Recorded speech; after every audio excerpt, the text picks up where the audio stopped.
Hi everyone, hello alkanes पढ़ रहे थे हम लोग। और पिछला लेक्चर में जो है हेलो अल्केन्स बनाने के जो कॉमन मेथड्स थे उन सबों के बारे में डिस्कस किया हमने। आज जो है हेलो अल्केन्स के फिजिकल प्रॉपर्टीज की बात करेंगे। कुछ क्वेश्चंस काफ़ी इम्पॉर्टेंट हो जाते हैं फिजिकल प्रॉपर्टीज से। हालांकि ऑर्गेनिक कंपाउंड्स के लिए chemical properties are more important than physical. तो फिजिकल प्रॉपर्टीज की बात करें तो सबसे पहले फिजिकल स्टेट कि ये जो हैलोजन कंपाउंड्स हैं हेलो अल्केन्स, वे किस फॉर्म में एग्जिस्ट करते हैं, उनका स्मेल क्या है। तो जो हैलोजन कंपाउंड्स हैं मेनली हेलो अल्केन्स, उसमें से लोअर मेंबर्स जो होते हैं जनरली गैसियस होते हैं। जैसे आप क्लोरोफ्लोरोकार्बन को ले लो, क्लोरोमीथेन को ले लो, ये सभी गैसियस नेचर के हैं। लेकिन जैसे जैसे कार्बन का संख्या बढ़ेगा, या यूँ बोले कि एक पर्टिकुलर कार्बन के कंपाउंड में हैलोजन का संख्या बढ़ेगा, तो ऐसा होने से जो है वह लिक्विड के रूप में एग्जिस्ट करेगा। मतलब कार्बन का संख्या बढ़े या हैलोजन का संख्या बढ़े, यदि ऐसा हो रहा है तो वह कंपाउंड मोस्टली लिक्विड के फॉर्म में एग्जिस्ट करता है। और उसके बाद बहुत आगे हाइयर मेंबर्स में जाओगे 10-12 कार्बन, तो वे सभी सॉलिड्स के रूप में एग्जिस्ट करते हैं।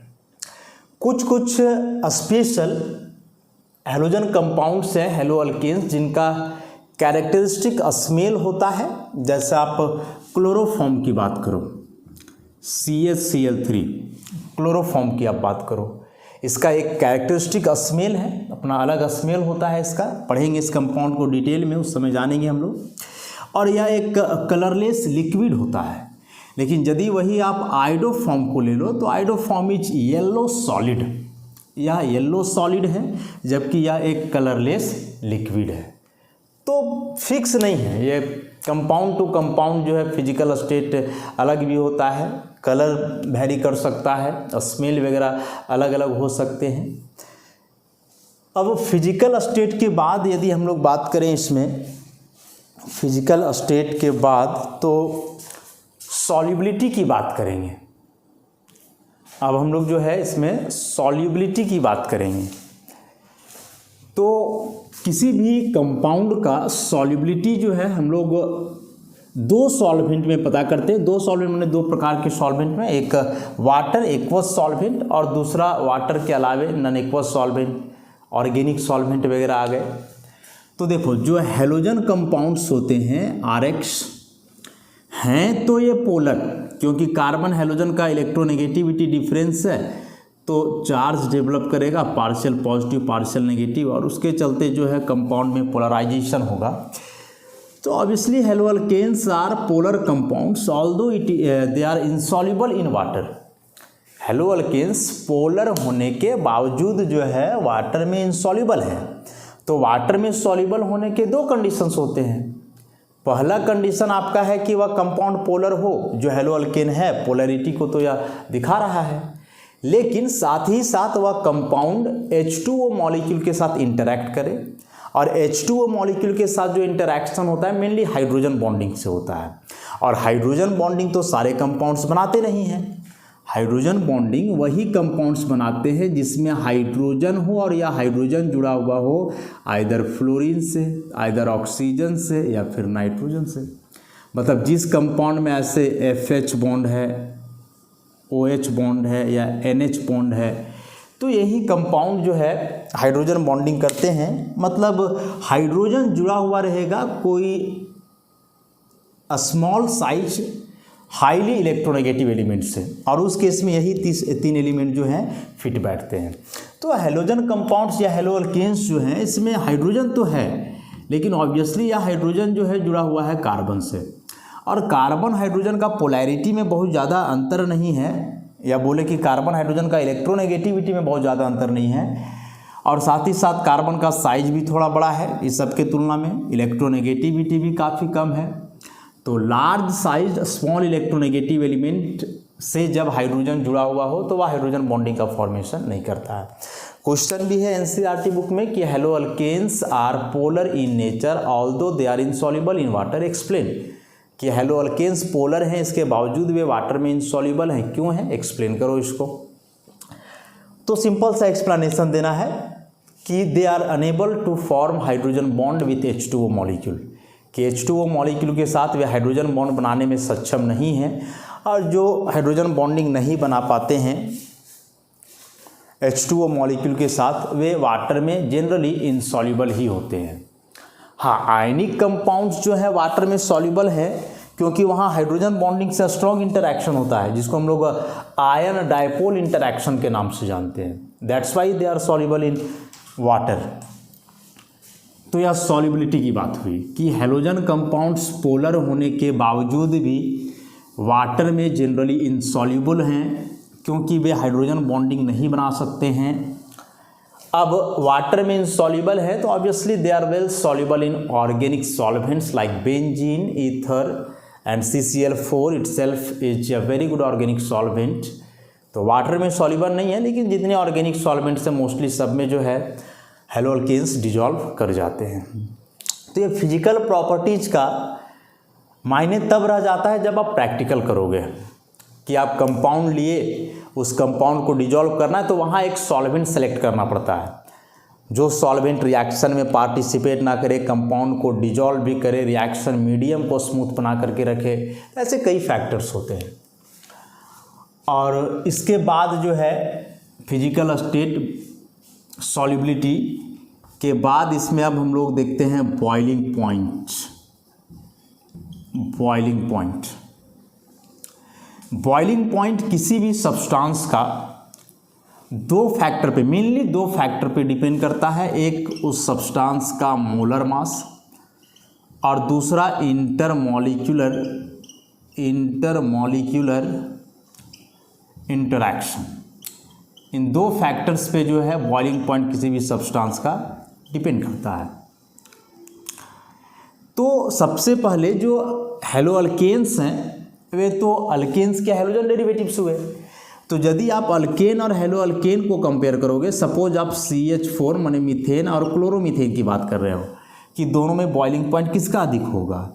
ऑब्वियसली कई तरीके से इसको एक्सप्लेन किया जा सकता है। पहला कि इसका एक हाइड्रोजन हट करके यहाँ हैलोजन आया, हाइड्रोजन की तुलना में हैलोजन का मास तो बहुत ज़्यादा है, तो उस हिसाब से जो है इसका मोलर मास अधिक हुआ CH4 की तुलना में, तो बॉइलिंग पॉइंट अधिक होगा। एंड मोर इम्पॉर्टेंट, आप इसको ऐसे एक्सप्लेन करो कि CH4 is purely a non-polar compound and its molecules are held together by the weakest force which is called dispersion force. But when a halogen is attached to this carbon, the compound becomes somewhat polar, and due to polar nature here dipole-dipole interaction may observed, and dipole-dipole interaction is stronger than dispersion force. अब चूँकि chloromethane के molecules एक strong interaction में हैं, molecules के बीच लगने वाला attractive force थोड़ा स्ट्रॉन्ग है इसकी तुलना में, तो ऑब्वियसली इसका जो है बॉइलिंग पॉइंट ज़्यादा होगा। इसी से आप आगे बढ़ सकते हो, तो CH3 CH2 क्लोरोइथेन का ज़्यादा होना है। अब मोलर मास बढ़ते जाएगा ना, उसी प्रकार से इससे ज़्यादा क्लोरोप्रोपेन का होगा। ऐसा तो हैलोजन आने से पहला कंपाउंड में पोलैरिटी डेवलप होता है, और यदि सब में हैलोजन है तो आप मोलर मास पे जाओ, और मोलर मास बढ़ने से फिर उसका बॉइलिंग पॉइंट क्या होगा, बढ़ेगा। तो एग्जाम में ऑब्जेक्टिव क्वेश्चन में पूछे जाते हैं, चार कंपाउंड्स हैं, चारों में किसका बॉइलिंग पॉइंट अधिक है, तो इस आधार पे जो है आप इसको देख सकते हो। तो for the same halogen atom the boiling point of hello alkane increases with the increase of number of carbon atom. अब यदि आप कार्बन को कांस्टेंट लेकर के चलो, देखो यहाँ हैलोजन सेम था, क्लोरीन क्लोरीन सब में। अब इस बार हम लोग क्या करते हैं कि कार्बन को कांस्टेंट रखते हैं और हैलोजन को चेंज करते हैं। तो CH3F CH3Cl CH3Br CH3I, fluoromethane chloromethane bromomethane and last one is iodomethane. और इन सब कंपाउंड्स के बॉइलिंग पॉइंट की यदि हम लोग बात करें तो हैलोजन तो सब में है, और पोलैरिटी की बात करोगे तो सबसे ज़्यादा पोलर एक कंपाउंड होना चाहिए, लेकिन यहाँ पोलैरिटी से ज़्यादा मायने रखेगा इसका मोलर मास। फ्लोरीन की मास की यदि आप बात करो तो 19, आयोडीन की बात करो 127, तो काफ़ी अंतर हो गया मास में। तो पोलर तो ऑलमोस्ट थोड़ा बहुत सब हैं, लेकिन मोलर मास में जो डिफरेंस देख रहे हो इसके चलते जो है ना बॉइलिंग पॉइंट इस ऑर्डर में रहेगा। फ्लोरोमीथेन से ज़्यादा क्लोरोमीथेन, उससे ज़्यादा ब्रोमोमीथेन, और सबसे ज़्यादा बॉइलिंग पॉइंट होना है किसका? आयोडोमीथेन का। वैसे ही आप करो कि हैलोजन का संख्या चेंज करो, कि एक बार आप क्लोरोमीथेन लो, अगेन आप डाइक्लोरोमीथेन लो, ट्राइक्लोरोमीथेन लो, एंड फाइनली टेट्राक्लोरोमीथेन। तो ऑब्वियसली इस बार बॉइलिंग पॉइंट इस ऑर्डर को फॉलो करने वाला है। 4 क्लोरीन है, carbon tetrachloride has highest boiling point among these, followed by trichloromethane and then dichloromethane, and the least boiling point is for chloromethane. तो यहाँ भी मोलर मास के आधार पे ही देख सकते हो इसको, क्योंकि देखो पोलर तो होंगे, लेकिन पोलर में भी बहुत ज़्यादा पोलैरिटी डेवलप नहीं करता है इन कंपाउंड्स में, तो मोलर मास ओवरकम करेगा पोलैरिटी पे। उसके बाद यदि हैलोजन का संख्या सेम हो, सेम हैलोजन एटम हो, कार्बन का संख्या सेम हो, लेकिन स्ट्रक्चरल अरेंजमेंट अलग हो, मतलब वे आइसोमर्स हों, तब बॉइलिंग पॉइंट कैसे वैरी करेगा?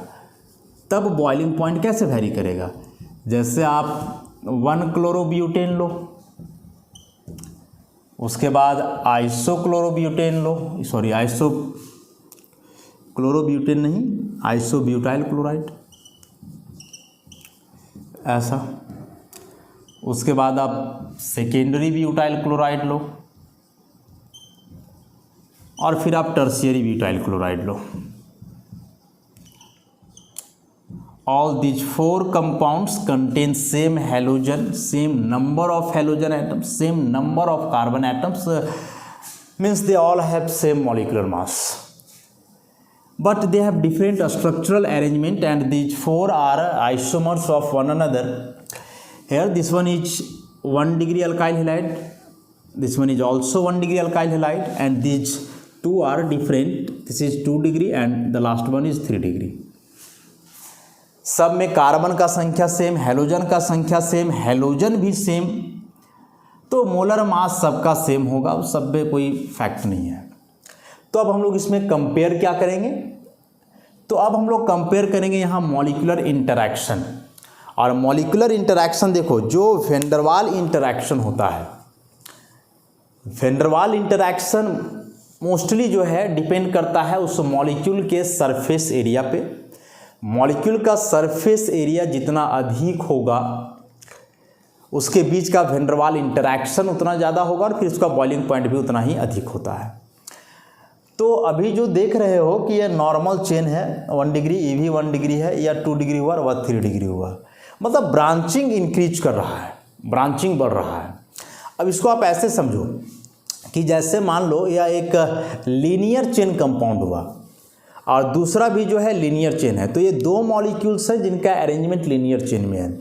अब यदि ये दोनों मॉलिक्यूल्स आपस में इस प्रकार से हैं, इस प्रकार से, मतलब देख लो ये पोर्शन पूरा इसका सरफेस एरिया कहलाने वाला है, ये भी, तो ये दोनों का सरफेस एरिया लार्ज है, तो बढ़िया इंटरैक्शन होगा यहाँ। लेकिन हम क्या करें कि मॉलिक्यूल वही है, लेकिन इसको थोड़ा हम ऐसे अरेंज करें, माने ब्रांचिंग के रूप में हो गया। अब यदि इसको ऐसे अरेंज करोगे तो इसका तो चलो सरफेस एरिया ठीक है, लेकिन ये जो देख रहे हो तो इसका तो अब सरफेस एरिया डिक्रीज कर गया ना, ब्रांचिंग के रूप में आ गया। तो अब जो यहाँ इंटरैक्शन होगा ऑब्वियसली कमज़ोर होगा दिस वन, इसके तुलना में। तो जैसे ही ब्रांचिंग बढ़ता है तो ब्रांचिंग बढ़ने से सरफेस एरिया डिक्रीज करेगा, और सरफेस एरिया डिक्रीज करने से मॉलिक्यूलर इंटरैक्शन वीक होता है, और जब मॉलिक्यूलर इंटरैक्शन वीक हो तो कंपाउंड का बॉइलिंग पॉइंट भी कम होगा।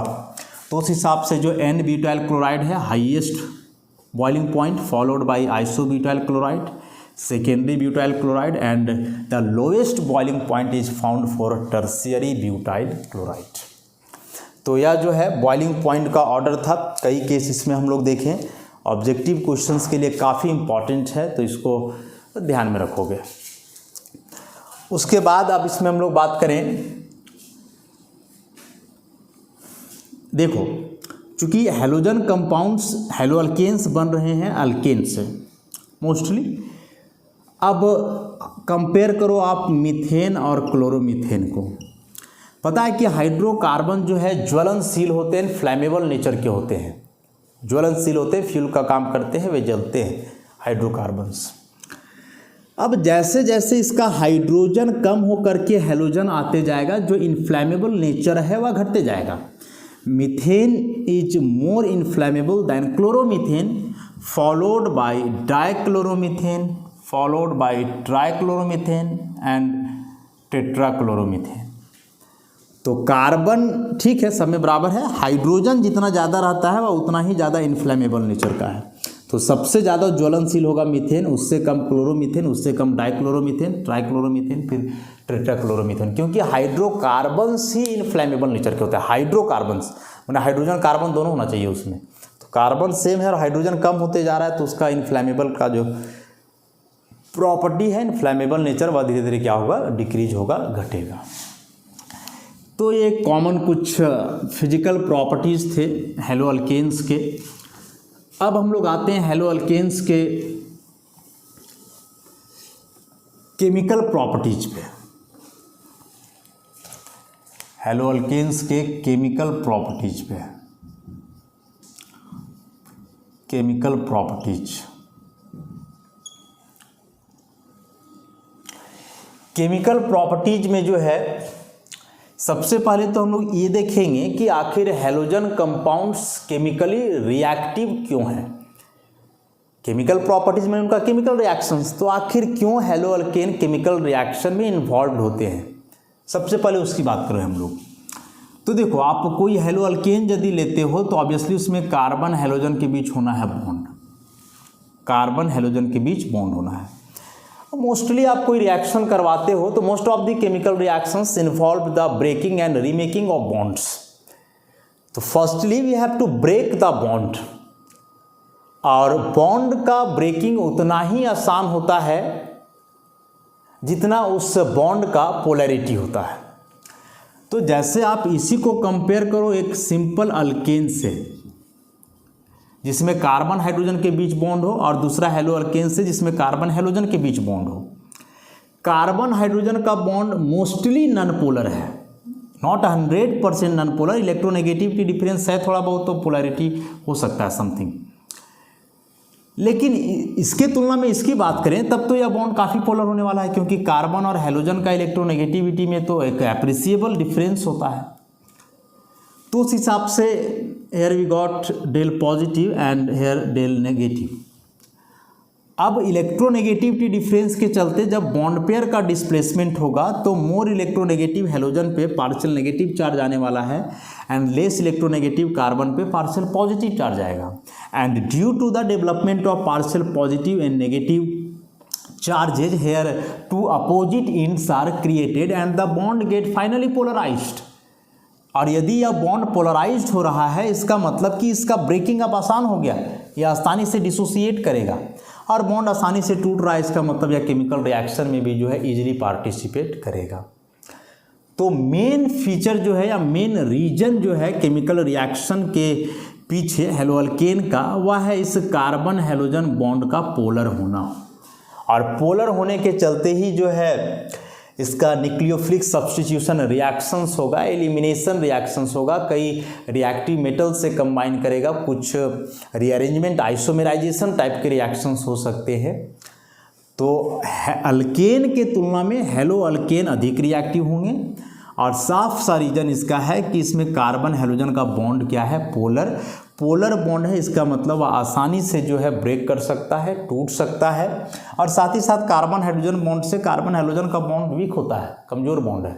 हाइड्रोजन का साइज काफ़ी छोटा है, 1s ऑर्बिटल का ओवरलैपिंग से बनेगा, जो कि स्ट्रॉन्गेस्ट बॉन्ड बनाएगा इस केस में। तो केमिकल प्रॉपर्टीज में जो है जो कॉमन केमिकल रिएक्शंस हैं हैलोअल्केन्स के, वे हैं nucleophilic substitution reactions, elimination reactions, reaction with metals, isomerisation, reduction. तो एक एक करके सारे केमिकल रिएक्शंस को हम लोग देखेंगे। And the most important is a nucleophilic substitution reaction. Nucleophilic substitution reaction काफ़ी डिटेल में जो है हमने पढ़ा है न्यूक्लियोफिलिक सब्स्टिट्यूशन रिएक्शंस को बेसिक्स ऑफ ऑर्गेनिक केमिस्ट्री में। अब जो यह न्यूक्लियोफिलिक सब्स्टिट्यूशन रिएक्शंस है यह एलिफेटिक चेन में भी होता है, एरोमेटिक चेन में भी होता है। एलिफेटिक चेन मतलब हेलो अल्केन और एरोमेटिक मतलब हेलो एरीन। तो यहाँ हम लोग हेलो अल्केन यदि पढ़ रहे हैं तो हेलो अल्केन में जो न्यूक्लियोफिलिक सब्स्टिट्यूशन रिएक्शन है वह जनरली दो मैकेनिज्म को फॉलो करता है, SN1 and the second one is SN2, unimolecular nucleophilic substitution reaction and bimolecular nucleophilic substitution reactions. इन दोनों रिएक्शंस को काफ़ी डिटेल में हमने पढ़ा है दो अलग अलग क्लास में। सेपरेट SN1 पे क्लास दिया गया है, SN2 पे क्लास दिया गया है। तो आप लोग नहीं यदि देखो तो इस वीडियो लेक्चर को देखो और अच्छे से समझो, तभी आगे कर पाओगे, क्योंकि अभी इसको फिर से बहुत ज़्यादा एक्सप्लेन करने वाले नहीं हैं। तो सबसे पहले न्यूक्लियोफिलिक सब्स्टिट्यूशन रिएक्शन है क्या? तो सिंपल सी बात है कि इसमें किसी न्यूक्लियोफाइल के द्वारा सब्स्टिट्यूशन होगा। Here minus and this one is plus. अब यदि यहाँ आप कोई न्यूक्लियोफाइल लेते हो तो हैलोजन जो है ज़्यादा इलेक्ट्रोनेगेटिव है कार्बन से, या इस बॉन्ड के इलेक्ट्रॉन को विड्रॉ करना चाहेगा, और यदि विड्रॉ करेगा तो हो सकता है यहाँ से बॉन्ड पेयर लेकर के यहाँ से हटेगी। तो कार्बन पे जब पॉजिटिव चार्ज इंड्यूस्ड होगा मतलब यह एक इलेक्ट्रोफिलिक सेंटर बन जाएगा, और जब इलेक्ट्रोफिलिक सेंटर बन जाएगा तो यहाँ न्यूक्लियोफाइल प्रीफर करेगा अटैक करने का। तो यदि न्यूक्लियोफाइल प्रेजेंट हो obviously it will attack to this carbon, और प्रोडक्ट आपको मिल जाएगा कुछ ऐसा, प्लस यहाँ से X माइनस बाहर होगा। देखो जो स्पीसीज अटैक कर रहा है वह भी नेगेटिवली चार्ज है, जो बाहर निकला वह भी नेगेटिवली चार्ज है, and negatively charge chemical species are called nucleophiles. So this one also या nucleophile, it is already a nucleophile. तो ऐसा क्यों हुआ? आखिर यह भी यदि न्यूक्लियोफाइल था तो यही यहाँ जुड़ा हुआ क्यों नहीं रहा, या दूसरा न्यूक्लियोफाइल इस पर अटैक क्यों किया? तो यह फिर डिपेंड करने वाला है ये दो नेगेटिवली चार्ज स्पीसीज के न्यूक्लियोफिलिसिटी पे, कि दोनों में स्ट्रॉन्गर न्यूक्लियोफाइल कौन है। यदि जो न्यूक्लियोफाइल अटैक कर रहा है उससे स्ट्रॉन्ग हेलोजन ही है तब तो बैक रिएक्शन होगा ना, वापस अटैक करेगा, इसको यहाँ से बाहर करेगा। लेकिन ऐसा नहीं हो रहा है, इसका मतलब हुआ कि यह स्ट्रॉन्गर न्यूक्लियोफाइल होगा।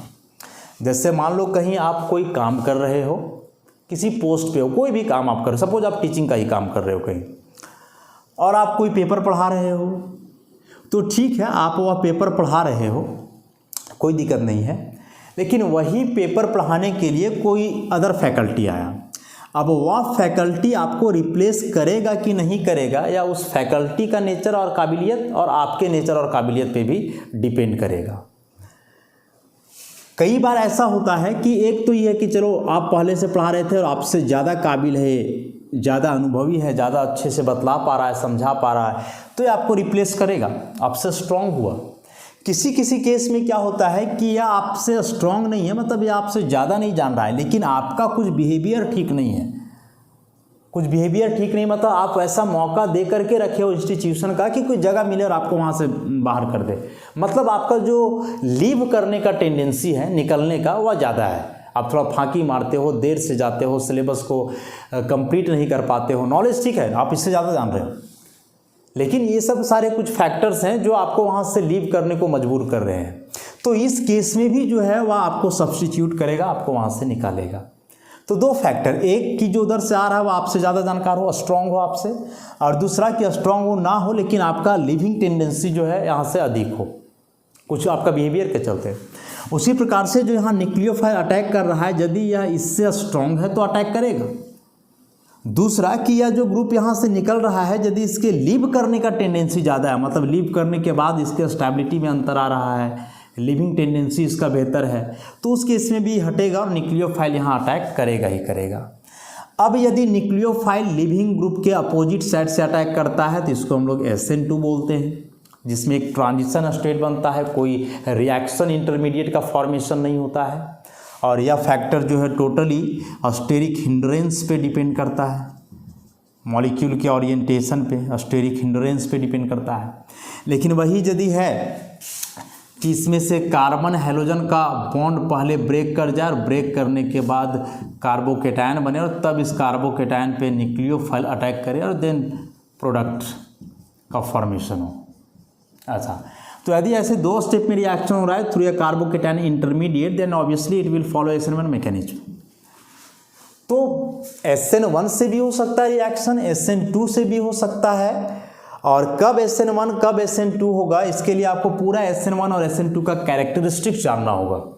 इसीलिए इस लेक्चर या इसके बाद के लेक्चर को देखने के लिए सबसे पहले आप जरूर देखोगे जो बेसिक्स ऑफ ऑर्गेनिक केमिस्ट्री में पढ़ाया गया है SN1 और SN2, काफ़ी डिटेल, वाइड और आसान तरीके से जो है उसको बताया गया है। तो एक बार उसको देखोगे आप लोग जरूर, जो कि अवेलेबल है कॉलेज का वेबसाइट पे।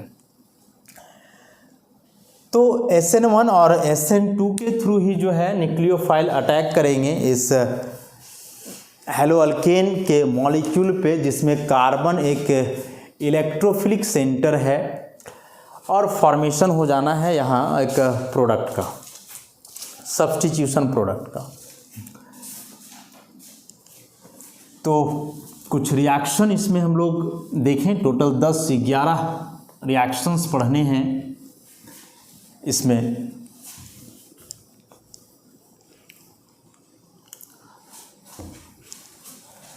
तो सबसे पहला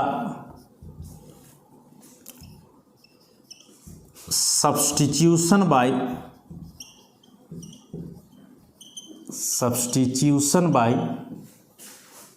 हाइड्रोक्सिल ग्रुप,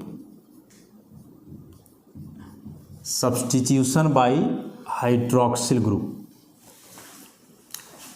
और जब हैलोजन का सब्स्टिट्यूशन हाइड्रोक्सिल ग्रुप से होगा तो ईथर बनेगा, formation of ether, sorry not ether, alcohol, formation of alcohol. जब हैलोजन का सब्स्टिट्यूशन हाइड्रोक्सिल ग्रुप से हो तो अल्कोहल का फॉर्मेशन होगा। इसके लिए क्या करना है कि आपको कोई रिएजेंट लेना है जिसमें OH हो। अब OH वाले रिएजेंट हैं तो जैसे अल्कली ग्रुप 1 मेटल के जो हाइड्रोक्साइड हैं, जैसे पोटासियम हाइड्रोक्साइड, सोडियम हाइड्रोक्साइड हैं, तो लिथियम हाइड्रोक्साइड भी, रिबिडियम हाइड्रोक्साइड भी, सीजियम हाइड्रोक्साइड भी। लेकिन जो मोस्ट कॉमन है, जो आसानी से अवेलेबल है, जिसको रिएक्शन में इन्वॉल्व किया जा सकता है, लिथियम हाइड्रोक्साइड की यदि आप बात करते हो तो लिथियम हाइड्रोक्साइड ये दोनों हाइड्रोक्साइड के तुलना में थोड़ा ज़्यादा स्टेबल है। इसका बॉन्ड जो है जल्दी ब्रेक नहीं करेगा, तो यह लिस्ट रिएक्टिव हुआ। लेकिन लिथियम, सोडियम, इसके बाद पोटासियम हाइड्रोक्साइड और इसके बाद आगे जाओगे तो रिबिडियम हाइड्रोक्साइड वगैरह। अब ये रिबिडियम हाइड्रोक्साइड ठीक है, पोटासियम और सोडियम हाइड्रोक्साइड से ज़्यादा रिएक्टिव है, बेसिक नेचर इसका जो है ज़्यादा है। लेकिन यहाँ जो है इस कंपाउंड के अवेलेबिलिटी पे भी बात करना है। या कंपाउंड बहुत ज़्यादा कॉमन नहीं है, रिबिडियम हाइड्रोक्साइड इजीली अवेलेबल नहीं है, रिबिडियम नहीं आसानी से अवेलेबल है। इसीलिए तो हम लोग रिएक्टिविटी के साथ साथ उसके अवेलेबिलिटी पे भी चर्चा करते हैं और उसके अनुसार भी जो है देख करके चलना है। उसी प्रकार से एक रिएजेंट है इसमें moist silver oxide, moist silver oxide, silver oxide Ag2O, moist मतलब मॉइस्चर H2O। तो यदि मॉइस्ट सिल्वर ऑक्साइड है तो ये मिल करके सिल्वर हाइड्रोक्साइड बनाता है। लेकिन वही यदि ड्राई सिल्वर ऑक्साइड है तो ड्राई सिल्वर ऑक्साइड मतलब ये Ag2 या ऑक्साइड के फॉर्म में रहेगा, और मॉइस्ट है इसका मतलब ये मॉइस्चर से कंबाइन करके सिल्वर हाइड्रोक्साइड बना लेता है।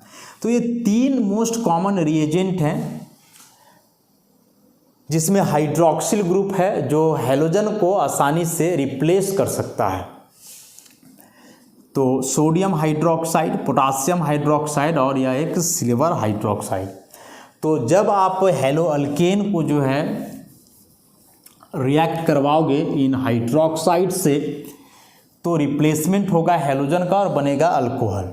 अब देखो सोडियम हाइड्रोक्साइड, पोटासियम हाइड्रोक्साइड ये दोनों क्रिस्टलाइन सॉलिड्स हैं।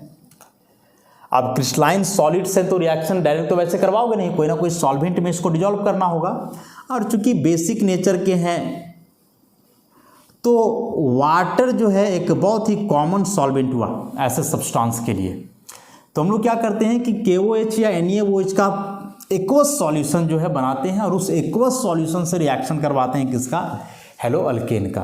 तब रिएक्शन जो है वो करके अल्कोहल का फॉर्मेशन होता है। तो जब आप हेलो अल्केन को हीट करोगे, aqueous solution of potassium hydroxide और सोडियम हाइड्रोक्साइड हीट करना है, बॉइलिंग सॉल्यूशन होता है एक्वस KOH का बॉइलिंग सॉल्यूशन, उसमें हेलो अल्केन मिलाया जाता है। तो बॉइलिंग सॉल्यूशन मतलब ऑब्वियसली आपको हीट करना है, तो हेलोजन का रिप्लेसमेंट होगा OH के द्वारा और या ROH प्लस KX अल्कोहल का फॉर्मेशन होगा, ऐसा अल्कोहल का फॉर्मेशन होगा। अब न्यूक्लियोफाइल इस रिएक्शन में क्या है, तो ऑब्वियसली हाइड्रोक्साइड आयन है। अब यह हाइड्रोक्साइड आयन इस हेलो अल्केन में जो कार्बन है इस पे अटैक किस मैकेनिज्म से करेगा, SN1 से करेगा कि SN2 से करेगा, यह तो डिपेंड करता है इसके नेचर पे। हम लोग जानते हैं कि जो SN1 मैकेनिज्म है वह फास्टेस्ट होता है 3 डिग्री के लिए और SN2 जो है वह फास्टेस्ट होता है 1 डिग्री या मिथाइल के लिए बोलो, मिथाइल हेलाइड के लिए होता है। तो यदि यहाँ पर हेलो अल्केन कोई मिथाइल हेलाइड लेते हो तो रिएक्शन SN2 के थ्रू प्रोसीड करेगा और यदि यहाँ आप कोई टर्शियरी लेते हो तो रिएक्शन SN1 के थ्रू प्रोसीड करेगा। लेकिन टर्शियरी हेलो अल्केन लेने में थोड़ा सा एक खतरा रहता है कि वह अल्कीन में भी कन्वर्ट हो सकता है, प्योर 100% वहाँ अल्कोहल का फॉर्मेशन नहीं होगा। तो ये डिपेंड करता है इसके नेचर पर। जैसे मान लो कि आपने ले रखा है CH3 CH2Cl और एक्वस KOH, तो है तो सिंपल सा कि क्लोरीन हटेगा और OH यहाँ जुड़ेगा, इथेनॉल बनेगा ऐसा, plus KCl this one. Reaction mechanism कौन सा फॉलो करेगा, SN1 या SN2? तो ऑब्वियसली एक 1 डिग्री अल्काइल हेलाइड है तो रिएक्शन SN2 फॉलो करेगा, SN2 से रिएक्शन होगा। SN1 SN2 आपको देखना ही होगा वीडियो लेक्चर से, जो पीछे बताया गया काफ़ी डिटेल में। लेकिन वही यदि यहाँ आप कोई टर्शियरी अल्काइल हेलाइड लेते हो, सपोज टर्शियरी ब्यूटाइल क्लोराइड लेते हो और इसका रिएक्शन आप एक्वस NaOH या KOH किसी से भी करवाओ ऐसा, तो यह टर्शियरी है तो SN1 मैकेनिज्म को फॉलो करेगा। और SN1 फॉलो करेगा तो बताया कि 3 डिग्री केस में यह हमेशा खतरा बना रहता है कि अल्कोहल के साथ साथ उसमें जो है बन जाता है अल्कीन भी, क्योंकि यहाँ जो न्यूक्लियोफाइल होगा OH माइनस, या OH माइनस न्यूक्लियोफाइल के साथ ही साथ बेस का भी काम कर सकता है। यदि इसको एक एसिडिक हाइड्रोजन मिला तो बेस का काम करके अल्कीन का फॉर्मेशन कर सकता है, जो आगे हम लोग एलिमिनेशन रिएक्शन में देखेंगे। तो रिएक्शन SN1 को फॉलो करेगा, लेकिन product is not pure tertiary butyl alcohol, somewhat alkyne में ऑल्सो बी फॉर्म्ड हेयर। तो इस बात को जो है यहाँ ध्यान रखेंगे हम लोग। तो ऐसे कई न्यूक्लियोफिलिक सब्स्टिट्यूशन रिएक्शंस हैं हेलो अल्केन्स के, टोटल 11 या 12 हैं। तो एक तो अभी हम लोग देखे हाइड्रोक्सिल ग्रुप के द्वारा सब्स्टिट्यूशन, कि जब हेलो अल्केन को KOH या NaOH का एक्वस सॉल्यूशन के साथ हीट किया जाता है तो हेलोजन का रिप्लेसमेंट होता है हाइड्रोक्साइड आयन, मतलब hydroxide ion is here nucleophile, और फॉर्मेशन होता है अल्कोहल का। रिएक्शन SN1 SN2 फॉलो करेगा या डिपेंड करेगा इसके सबस्ट्रेट मॉलिक्यूल के स्ट्रक्चर पे, लेकिन बनेगा इसमें अल्कोहल मोस्टली। तो बाकी के जो रिएक्शंस हैं हम लोग आगे के लेक्चर्स में देखेंगे। आज के लिए इतना ही, धन्यवाद।